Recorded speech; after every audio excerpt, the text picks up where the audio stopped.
security situation in Gilgit-Baltistan, the territory that has been reeling under Islamabad's illegal occupation for more than 7 decades, has become increasingly fragile as the homegrown terrorists of Pakistan are unleashing mayhem in the region. Operating in the line of Islamabad's larger agenda of oppressing locals in Gilgit-Baltistan, these terrorists are on a rampage to kill innocents.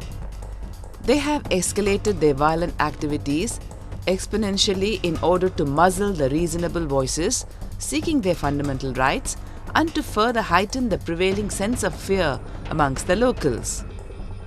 The terror factories, which were brought into being with the direct support of army generals and an exclusive aim of carrying out Pakistan's proxy war against India and Afghanistan, are now perpetrating brutalities on locals of Gilgit-Baltistan. Malik Muhammad Miskin, a former speaker of Gilgit-Baltistan Assembly, says that current situation was a direct consequence of the terror that was nurtured in GB territory in the name of Islam. जो training camp वगैरह बनाए गए थे वो इसलिए बनाए गए थे कि यहाँ के जो मुजाहिदाना जहन रखने वाले लोग जो है ना उनको कश्मीर या अफ़गानिस्तान भेजा जाए, और यही हुआ। वो खुलम खुला था, पूरे पाकिस्तान से मुजाहिदीन भेजे जाते थे, तो यहाँ से भी जो थोड़े बहुत थे वो चले गए, वहाँ पे उन्होंने जिहाद किया। ये उसी का रिएक्शन है।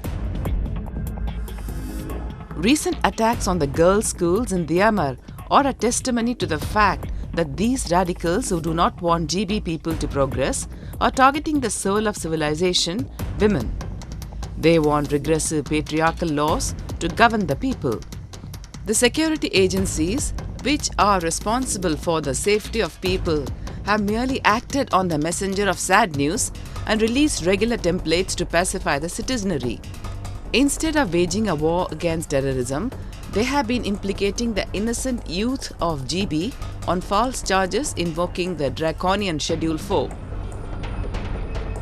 इससे पहले भी 2005 में ये अटैक्स हुए थे, 2008 में भी हुए थे, लेकिन उन अटैक्स में और इन अटैक्स में फ़र्क ये था कि ये थोड़े से मास लेवल पे थे, उस टाइम पे इतने नहीं हुए थे। दूसरा फ़र्क ये था, उस टाइम पे पुलिस ने किसी ने कोई रिएक्ट नहीं किया था। Although the current dispensation of Pakistan has issued the rhetoric of eliminating the homegrown terrorism, any change in the status quo is unlikely as the deep state of the army, which holds greater sway in the domestic as well as external affairs of the country, has got its back. However, a mounting rage amongst the informed locals of the region and their resolve to get their share of rights has hit the suppressive leaders of Islamabad hard, forcing them to change their policies vis-a-vis the occupied territory.